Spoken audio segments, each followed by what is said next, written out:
It's over. Time to say it again, Boston. Anything's possible. Banner number 18 has been secured. Brown goes inside. Oh, what a slam from Jaylen Brown. Oh, Pritchard banks in the three at the buzzer. Great in and out dribble. Oh, he set off the smoke detector.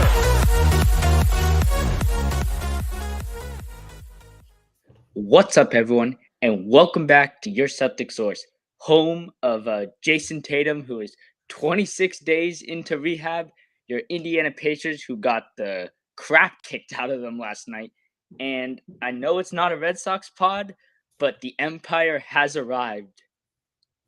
Let's go, Roman Empire in the house. I'm thinking we might start him at point guard for the Celtics, right?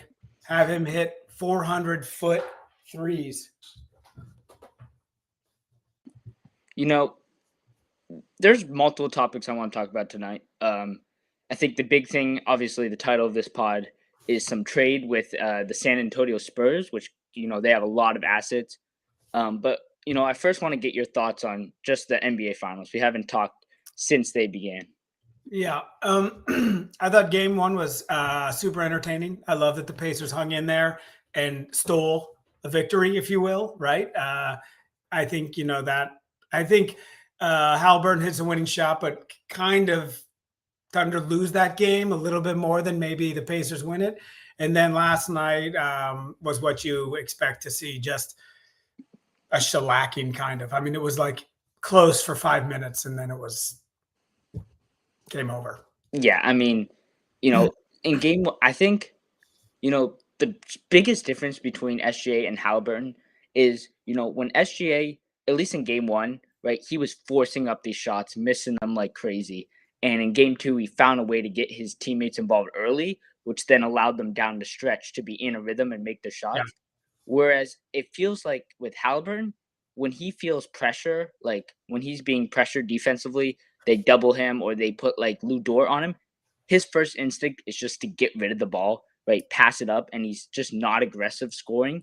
And then you sort of have the opposite effect where, you know, sometimes, like we saw in game one, he comes alive down the stretch, but oftentimes it's sort of too little, too late. Yeah, I mean, let me ask you this. I'm sure you saw the ringer of the Bill Simmons top 10 in the NBA. You know, we are biased here, but I don't think Tatum's a 10. He's not a 1, but I sure don't think he's a 10. But let me ask you, if you were to pick, who would you rather have? Unbiased, would you rather have Haliburton or Tatum on your team? I'm taking Tatum every day. Like, yeah, me too. Like, I think he's a better player. I don't think Bill Simmons made that list because there's no way Bill Simmons has Tatum that low. Like, he's a Celtics fan. It's uncharacteristic for Mr. Simmons, and who is a fan of the show. And so, Bill, if you're watching, let us know your thoughts in the comments below. What's going on there? No, I think that's right, but I'd rather have Tatum too. I will say though, I'd rather have Haliburton take the last shot than Tatum. Oh, any day. But I think more often than not, you don't need that kind of shot with Jayson Tatum on the team. They are front running. It didn't work out, but they are a front running team. So, okay. So I think that's right. I think, you know, what do you think you're going to see in game 3? What I think I know, but. Yeah, my thoughts are the Pacers play the same way every game. And it's really up to the Thunder to play up to their level. And if they play up to their level, you get a blowout like this. If they don't, it's a close game. But I don't feel like the Pacers get worse game after game. They play the same level, I feel like. Yeah. And it's the Thunder are the ones that bring the level. And I think even though it's going to be Indiana, I think the Thunder are going to finish this series out pretty quickly. It just feels like they pretty much won both of these games, right? They blew the game one.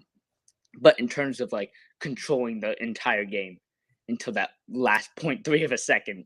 You know what it reminded me a little bit of the Pacers Celtics game from, you know, back here where like we won those 2 games that really we shouldn't have won. We didn't really have any business winning them. You know, Jaylen Brown hits that corner 3.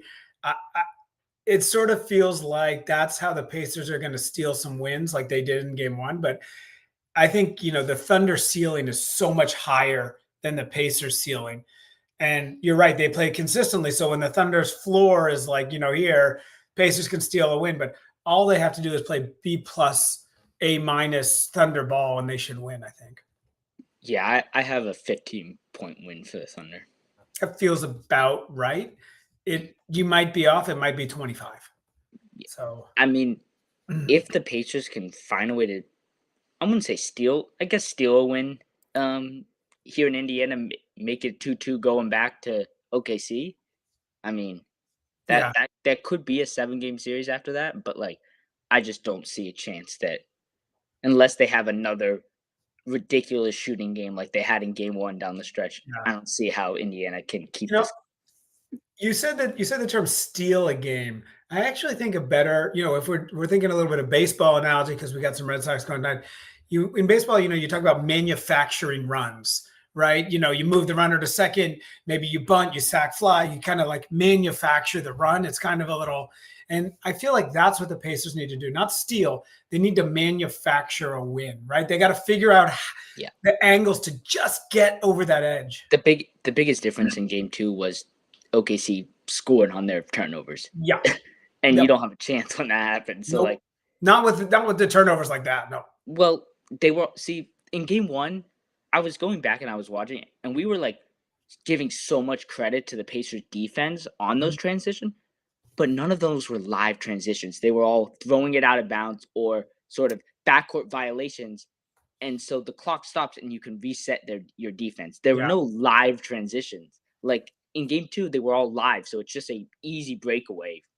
I wonder, what do you think? How much of that game 1 was maybe Thunder nerves, right? Like, young team, youngish, not everybody, but, Shea's not that young, but young team, really first time in the finals. Like, what do you think? No, I feel like it most of the blame fell on Shea not getting his teammates involved. So then when it came down to the crunch time and the Pacers decided to double him and not let him get shots, his teammates weren't involved early in the game. They weren't in a rhythm to make these shots. Yeah. Well, we'll see game 3. Hopefully it's more interesting than game 2, right? Like, honestly, we kind of tuned out because it was like not very fun to watch. I mean, it's fun if you're a Thunder fan. Don't get me wrong. Thunder fans, give us your thumbs up below. But like, if you're just a basketball fan, that's not such a fun game to watch. So, no. All right. Now you had another topic. What? Yeah. Well, before we get to the Celtics stuff, we didn't. I know it's been almost a week now, but we actually didn't get to talk about the Knicks firing Tom Thibodeau or sort of these next moves for them. I just want to hear your thoughts on that. It feels wrong. Now, I guess I see two sides. I think firing Thibodeau seems ridiculous, and he took them to the Eastern Finals and all this stuff. On the other hand, you have to respect a bold move. So if you say like, yes, he got us here, but we don't believe he can win us a championship, then it's not the wrong move. You have to have your next move in mind, though, and it doesn't feel like the Knicks have that, because there's been a lot of talk in the last couple of days of them trying to go after Jason Kidd, right? Yep. Why would Jason Kidd leave? You have the number 1 pick coming in. You have a team that the only reason I can think he would try and leave is the West is just so loaded that you think you have a better chance to win in the East. Well, I'll give you one more reason. It's the New York Knicks. Chance to coach the Bulls, the Lakers, the Celtics, the Knicks. Like, come on. But that also means you have all the pressure in the media around it. Yeah. And you don't do well. But Kidd's used to that. I mean, he didn't he coach the Nets for a bunch of years? Like, he's been in New York. He also coached Giannis. So if Giannis comes to the Knicks, that would also be another reason. I mean, that's not happening, but okay. But I mean, I'm with you. If I'm Jason Kidd, I'm like, I'm sitting kind of pretty in Dallas right now. Let me run that thing, right? Yeah, apparently, Kyrie Irving might not be back till January. Yeah, that's right. January, February, maybe. But I don't think it matters, right? Because again, even in the West, you're still gonna. I guess a little tougher in the West, but like you're still going to be in contention. The Dallas is a fair amount of talent. It's not like you're going to be like, we're 20 games under 500. Now we got to catch up and try and make the play in. All the more reason to go out and get a Drew Holiday, which we did that whole video on the about 2 weeks ago or whatever. Yeah, I mean, I like that move. I think so. Back to Thibodeau. What do you think? What are your thoughts on the firing? Well, originally I was like, you bring your team this far for the first time in like 25 years, right? On the other hand, he has these same problems that that's been sort of shouted out over the last many years of him not playing his his his bench, right? Him playing his starters too many minutes. We got some chatter from like Mikal Bridges, Josh Hart this season on playing too much and asking Tom Thibodeau to sort of calm it down a little bit, and he didn't do anything, right? I think a lot of this falls on like, what do you do with two stars that are both defensive liabilities? Like, that's not something you can coach. Like, if you're going to be attacked on every single possession, like, you can't coach someone out of that. Like, Yeah, for me, it really does come down to what I said, which is I think they just decided they couldn't win a championship with Thibodeau, which it maybe is wrong and maybe is right, but I probably would have gone another year and like seen if you could have built on it. But like, if you don't think you're going to win, I respect making a move, right? Better to do it now than at the 11th hour when everybody's, out of their prime and whatever, right? So yeah, there's news today that Darius Garland on the Cavs has a toe injury and he's going to be out for 5 months or whatever. Yeah, it's going to be the Pacers and Knicks, assuming the Pistons don't take a next step or the 76ers don't get back to winning contention, like, or the Bucks, right? Those are going to be the top two teams in the East. Like, why not try and? I think that's right. I mean, I guess maybe you don't want to lose to the Thunder 4-0 in the finals. I don't know, right? But like, I feel like if Thibodeau could take the Knicks to the finals next year, which I'm not saying he could, like, I mean, what else do you really want here, right? Yeah, when I'm looking at coaches, like the player side, we can talk about that later if they make trades off of Cat or someone else for a Kevin Durant or a Giannis, which are not they are not impossible. Like, those things could definitely happen. Yeah. They're rare, but Jason Kidd, he's an option, but we just said, why would he leave? If you go for a guy like Michael Malone, it's the same style as Tom Thibodeau. Like, you're not getting anything different. Sometimes that change is enough, right? Like, sometimes just so I have a special question for you. I didn't know we didn't prep this in the pre-show, so I'm going to bounce it on you, which is, and I want an immediate reaction. Should the Celtics fire Joe Mazzulla? No, I think Joe Mazzulla, it's a year for him to figure out a different way to play. And do you think Joe Mazzulla is a good coach? I actually do think he's a good coach. Okay. We saw in these playoffs, I don't know if he got out-coached. He very much like Tom Thibodeau was sort of slow to change some of the styles. And I think he learned from this, right? I think the star talent around him is very similar to like an Eric Spoelstra, where you have the star talent around him at the start of your career, and it helps you develop into one of the best coaches. Maybe I agree. I think Mazzulla is a good coach.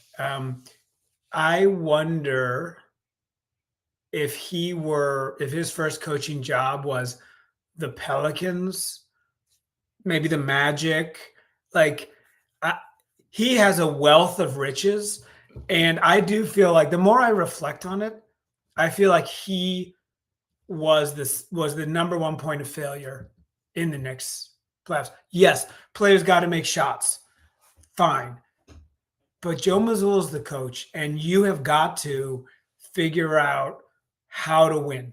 You got to figure out how to make changes. And I think you're right. He will learn from this, but I think he actually did a really bad job the more I reflect on it. I have him number 2 in the problems. I had different injuries like Porzingis just not being a factor, and other stuff like that over I feel like, I'm going to challenge on this. I feel like Mazzulla should have been able to beat the Knicks with no Porzingis. Come on. Yeah, he should have. He should have went to Luke Cornett earlier. Whatever. He should have coached better. So I'm not saying fire him. That's why I asked you the question. I think he is a good coach. I think he will learn. I think he's has that ability, but I think he's kind of didn't do a good job. Kind of the way, like, I actually think Alex Cora changing games here, is a really good baseball coach and is not doing a good job with the Red Sox right now. And those things are separate. You're going to be a good coach and not be doing a good job with a team and a season, whatever. And I think that's what happened to Mazzulla in the playoffs. I don't think he did a good job. Yeah, I think the Celtics are also they're one of the franchises that is going to give them time. Right? They're not I think they're not one that to just fire him right off of one bad season. Like you give him time, you see they're not going to fire him next year. Obviously, well, it depends how well. If they're right off the bat terrible because they've gotten rid of all the guys, you're not firing Mazzulla. If they have a good season and then they fail at the end, maybe you fire him. But I don't think they're going to fire him next year. So you have to wait for Jayson Tatum to come back to really assess his coaching. Yeah, but here's the other thing. You sort of have the same problem as the Knicks a little bit, right? You got another window here, right? You've got a core, you got contracts expiring, you got people getting older. Like you have a window of 5 years here to really maximize, right?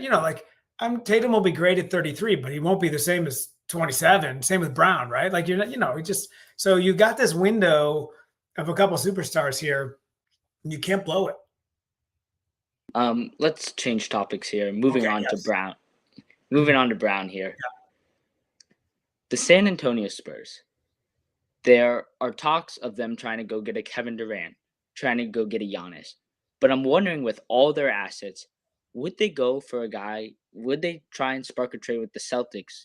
Go for Jaylen Brown, maybe maybe Jaylen Brown, maybe Holiday, maybe a combination of some guys. And what would they give back? I think we can go through the three options. I think number one is you get the second round pick in this year's draft, right? Like I'm thinking if you're the what? Second pick, not second round. Second pick. Yeah. And I'm trying to think which of the three options would be the best one. You go for a De'Aaron Fox, or you go for a Rookie of the Year, Stephon Castle, and some later picks, sort of thing. Yeah. Go ahead. What do you think? You tell me what you would do if you're the GM of the Spurs. What are you gonna do? I would not go for De'Aaron Fox. I think that's the last one I would go for because you already have that kind of player right on the organization. You don't need another star like that, especially if you're getting rid of Jaylen Brown. Like why would you do that? He makes less than Jaylen Brown, but you're getting rid of a player that you already have on your team, basically. Yeah. Okay. If you could, I would probably go for Stephon Castle over the second round pick. Second get some overall. Second pick overall. The second pick overall. Just because I think you could get some more picks with. Who do you think they would pick with the second pick? Right, we know Flag goes one. I haven't even looked at the draft, so, I have an opinion. Go ahead, you go. Well, you can share your opinion. I'll go. My opinion is, I actually, if I were the Spurs, I would follow the Celtics path. I would follow the Thunder path. I would draft.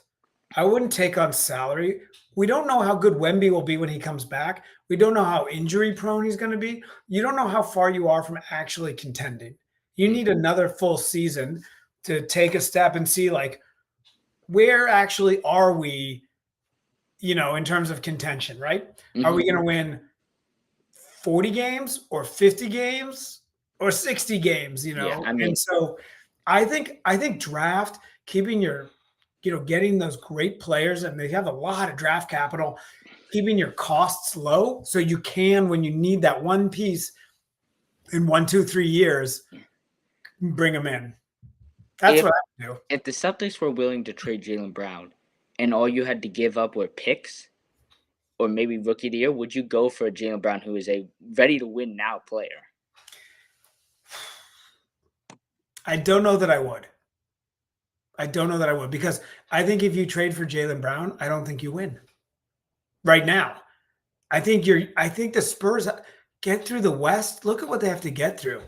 Those guys they got to be at least 2 years away from really maybe 3. Look how long it took the Thunder, right?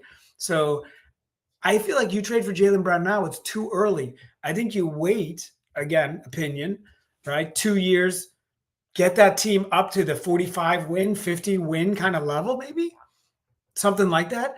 And then you're like, boom, Let's make the trade for the one guy that gets us to 55 wins or 60 wins, and we make a run, and we can get through Denver, and we can get through Dallas, and we can get through the Lakers, whatever's left of those guys, or the Warriors. Like, and yeah, we're going to meet the Thunder in the Western Finals, and like, okay, let the chips fall where they may. And I think they're a couple of years away from that, I feel like. I mean, they made huge improvements, but like, so you trade for Brown now, I think you give up too much too soon to actually make a run.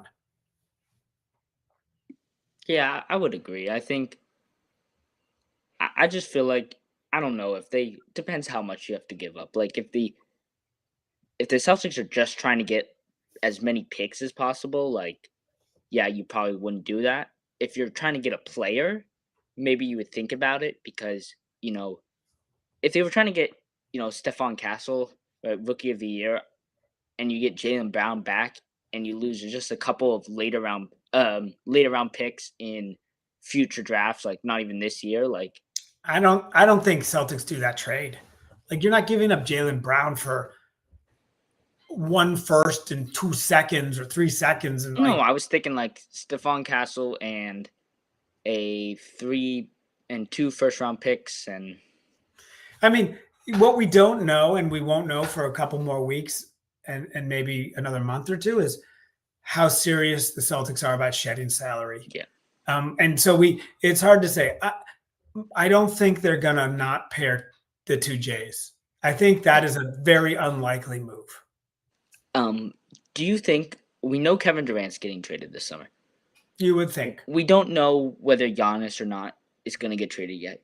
Do you think the Celtics wait for those two trades to go down and try and sort of pick up the scraps and sort of be the first to sort of eat the scraps that are left over from those trades, as I like to say? Delicious. It's a delicious strategy. Or do the Celtics try and start the summer off first before any of this stuff goes down? Because, like, what do I want them to do, or what will they do? Yeah, what are you thinking? What would you? I want them to go. I want them to strike first. Strike first. I want them to strike first. I think they should strike first and then be incredibly reactive. And you saw Brad Stevens do this, like picking up Drew Holiday the second, the day after the trade was right. You saw him be very aggressive. But I think you got to move first because I think you got to know what you're going to like. You got to know what the market is. You got to know they can't not make trades. And so you got to go out. I would go out first and be like, we're doing this and we're doing this and we're doing this and see what the reaction is. And then you can hold back and say, well, we didn't get enough for Porzingis. We're going to wait and whatever. Right. I think they lead off with Drew Holiday. And then if a team makes an offer for Brown, they think into it a little bit. I don't think they're leading off with Brown. I don't think Brown's leaving. I will be shocked. Yeah. I just depends how much 1 year. Depends how much you get for him. Like he makes a lot, so that's also probably a big problem for teams. Right? There's only the Nets that have cap space right now. So, well, I guess I feel like. Do you think Jaylen Brown can help this team win another championship? Yeah, I do actually. Then you don't trade him. Yeah. It's end of the conversation, right? Mm-hmm. If you don't think he really can do it, you think you can win without Drew? You think you can win without Porzingis? I'm just wondering if they get rid of Brown and when Tatum comes back, he's more of the star, right? And they do a lot, not less sharing of the ball, but it is more of a offense centered around him. That's very focused on very similar to what every other team in the league is besides Indiana, who they all score 10 points and they just don't care who scores. Yeah. But I feel like that works for most of the teams. I feel like this season we saw a little bit too much of Jaylen Brown, especially when he got injured a little bit, and we should have seen more of Jayson Tatum. I don't like that at all. I think that's where they came from with Tatum having to be the number one scorer, forcing shots, but he's not doing well with the double teams, doing the run the shot clock down, step back from 32 feet, three. I don't want to see that crap again. But he when that was the case back in 21, 22, right? he had to become the passer that he is now. You also had Marcus Smart, who couldn't knock down a shot to bail him out of anything. Like, you keep Derek White as his right-hand man, I feel like that could become a elite duo. Yeah, I love Tatum. I worry about he's not the shot maker of a Shea, of a Brunson. He's just not. And so, like, I think it gets you a great regular season record and it gets you through the first round of the playoffs. I don't think it wins you a championship. I just don't think he's that player. He's an amazing player, but I don't think that's how you win with him. And so I don't want to see that strategy personally. Yeah. He did post this morning or yesterday, 25 days into recovery, him in the Celtics training facility. Nice. We should go work out with him, see if we can show him some of our moves. Yeah. It's probably about the only time we could score on him. Even then, he'd probably reject us. No, he'd probably just hop on one foot. Oh, yeah. That'd be safe. He'd like go down as the fan who caused permanent injury and ended the career of Jayson Tatum on a friend. But any final thoughts here? It's not. I would say in many ways, I know it's a 1-1 series. I've kind of moved on from the finals, so we shouldn't do that because you played the games for a reason. But I think we would be just remiss if we didn't take a little bit for the Red Sox, Roman Anthony, future left fielder for at least 6 or 7 years and hopefully 15 years. It's going to be 5 years. You know they're not paying that. I'm not too soon. But I just in the meantime, it's a great day to be a Red Sox fan. We've been waiting for this. So, but we're waiting for the end to see what the Celtics do. And then we'll have a lot of reaction, I think. Right. Yeah. What about you? Final thoughts? Yeah. I think, I don't know if the Spurs would do this move. I think it feels like, I don't know. It feels like they'd be tempted to go out for a Kevin Durant, over Jaylen Brown. Would you take a Kevin Durant over Jaylen Brown? I think you probably would. But you also have then a lot of really tall players and not a lot of smaller guards and forwards. Kevin Durant is old and doesn't play defense. He can score, but he doesn't play D. That's the Spurs need. I mean, I'd rather take a Jaylen Brown who's going to be who can be a number one defender when he's on his game, right? So I don't think Durant really gets you. You got to think about the Spurs not this year, not next year, where you got to build. And I don't think that helps you build a 35-year-old Kevin Durant, 36. What is he?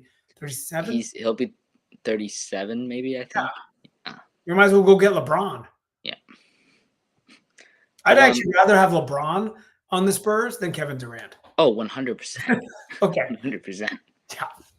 LeBron is having arguably better seasons in these last couple of years than he had in his MVP season. I mean, I'm sure he's not on steroids, but it sure looks like it. Yeah. But we'll wrap it up here. Thank you guys so much for watching. Follow on social media. As always, you can find these podcasts on Spotify, and we'll be watching, I believe it's Wednesday night, Game 3. We will have a pregame show and postgame show after the game, or before and after the game. And until next time, go Celtics, and hopefully the Pacers can find a way to even this, keep it even at least going back to. Yeah, let's have a series. All right, go Celtics. It's over. Time to say it again, Boston. Anything's possible. Banner number 18 has been secured.